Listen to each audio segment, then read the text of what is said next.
Il y a quelques semaines, on avait discuté avec Sébastien Lévesque, étudiant-chercheur en doctorat à l'Université Laval de Québec. Et là, tellement intéressant, Sébastien, qu'on récidive aujourd'hui, mais cette fois-ci pour discuter d'un autre sujet, soit un mythe entourant la COVID-19, parce que certains se demandaient si le virus avait peut-être été fabriqué par l'humain. Sébastien, c'est vraiment un mythe, là, tout ça, là. C'est une grosse histoire, c'est compliqué parce que, retracer l'origine, l'émergence d'un nouveau virus, c'est tout un casse-tête. Puis, le SARS-CoV-2, qui est à l'origine de la COVID-19, en fait pas l'exception. On avait une bonne idée que, après tous les indices génétiques qu'on a, que le virus avait évolué naturellement, que c'est pas quelque chose qui avait été fabriqué en laboratoire. Mais il manque encore des pièces au puzzle. Puis, il y a 2 études récentes qui ont été publiées dans la prestigieuse revue Nature qui apportent une nouvelle pièce au puzzle.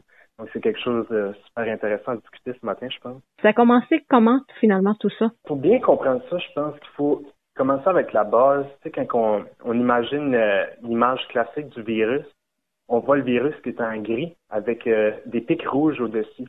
Les pics rouges au-dessus du virus, c'est la protéine spike.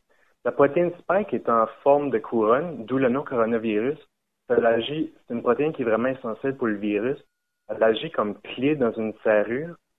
C'est ça qui va permettre d'entrer dans la serrure à la surface des cellules pour infecter les cellules. Puis, depuis un bout, on sait que les chauves-souris, c'est un réservoir de coronavirus. Il y en a plusieurs très similaires à SARS-CoV-2 qui infectent les êtres humains, qui ont été identifiés chez les chauves-souris, dont un qui est 96% identique au virus SARS-CoV-2 au niveau génétique. Mais par contre, sa protéine spike, donc la clé dans la serrure, elle rentre pas dans les cellules humaines.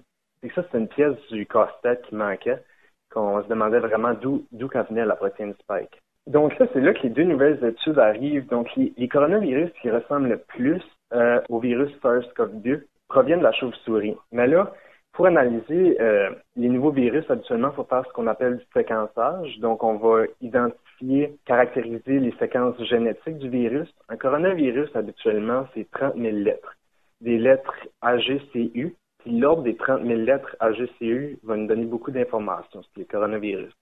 Là, c'est là que les 2 nouvelles études entrent en jeu, c'est que c'est 2 équipes indépendantes en Chine, dans 2 provinces différentes, qui ont isolé des coronavirus chez le pangolin.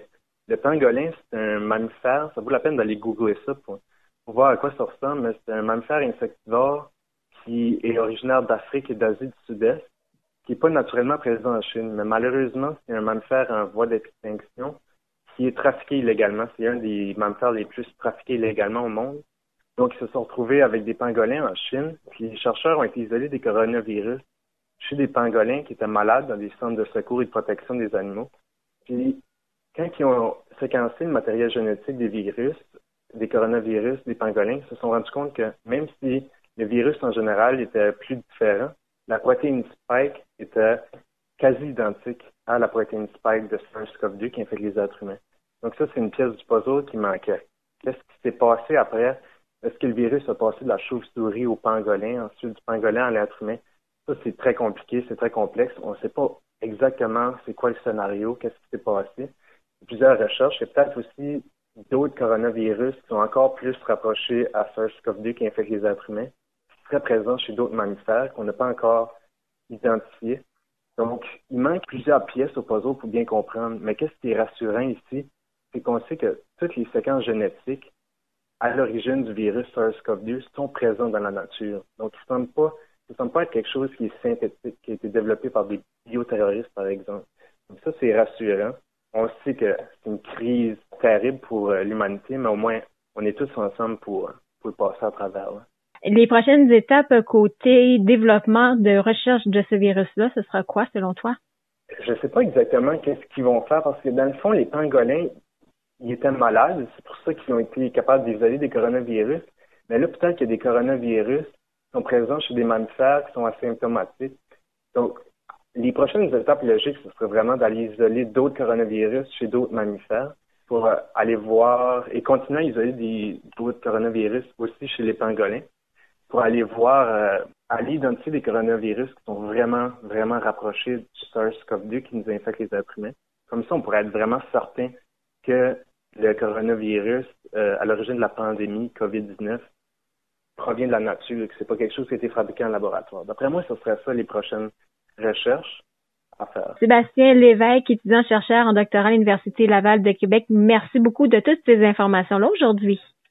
Ben, merci beaucoup, ça fait plaisir. Puis au plaisir de t'en parler pour un autre sujet prochainement. Parfait.